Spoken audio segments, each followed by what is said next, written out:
দেশের আদায় হওয়া ভ্যাটের উল্লেখযোগ্য অংশ অনেক সময় সরকারের কোষাগারে পৌঁছায় না, এমন অভিযোগ করেছেন অর্থ উপদেষ্টা। বুধবার রাজধানীর আগারগাঁয়ে ভ্যাট দিবসের আলোচনায় তিনি বলেন, ভ্যাট আহরণের প্রক্রিয়া জটিল হলে কারচুপির সুযোগ বাড়ে। এমন অবস্থায় ভ্যাট ট্যাক্স আদায়ের সংস্কৃতিতে পরিবর্তন আনার তাগিদ দেন তিনি।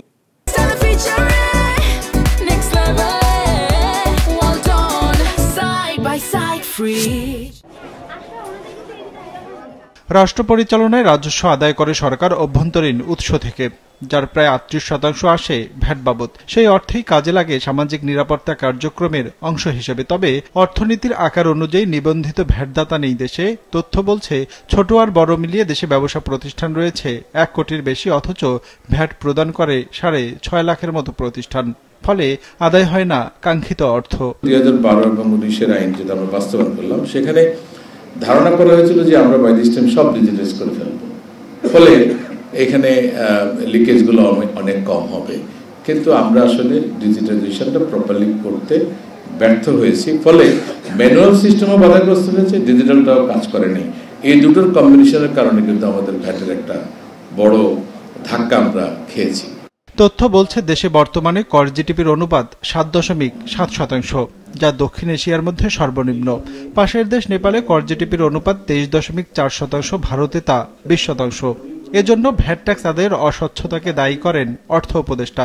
এ সময় বিদেশিদের কাছ থেকে ধার করে দেশের অর্থনৈতিক উন্নয়ন সম্ভব নয় জানিয়ে রাজস্ব আয় বাড়ানোর তাগিদ দেন তিনি। বলেন, আদায় হওয়া ভ্যাটের উল্লেখযোগ্য অংশই পৌঁছায় না সরকারের কোষাগারে। অত্যন্ত আমাদের জিডিপির তুলনায় ভ্যাট কিন্তু অত্যন্ত কম।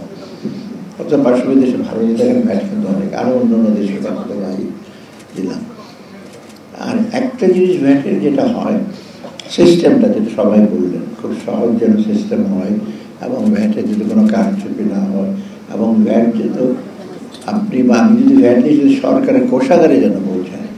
আমাদের দেশে একটা দুঃখজনক ব্যাপার হচ্ছে, ভ্যাটটা অনেক সময় পৌঁছায় না। আয়কর দেওয়ার বিপরীতে করদাতা যেন সব ধরনের সেবা পায় তা নিশ্চিত করার আহ্বানও উঠে আসে আলোচনায়।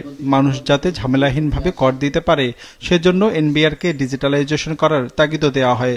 বলা হয়, রাজস্ব আদায় বাড়াতে না পারলে ঋণ করে বাজেটের অর্থ যোগান দিতে হবে, এতে প্রভাব পড়বে সামগ্রিক অর্থনীতিতে। আমরা যদি দেশের জন্য প্রপার রাজস্ব আদায় করতে না পারি, তাহলে দেশকে ক্রমাগতভাবে ঋণ করে করে বাজেট করতে হবে, এবং ডেফিনেটলি ঋণ পরিশোধ এবং সুদ পরিশোধের জন্য আমাদের ম্যাক্রো ইকোনমিক বড় একটা চাপ পড়বে। এটাই হলো বাস্তবতা। ভ্যাট আদায় বাড়াতে আইন পরিবর্তন করা হবে বলেও জানানো হয় অনুষ্ঠানে। রঞ্জিবুল মিজান, মাছরাঙা সংবাদ, ঢাকা।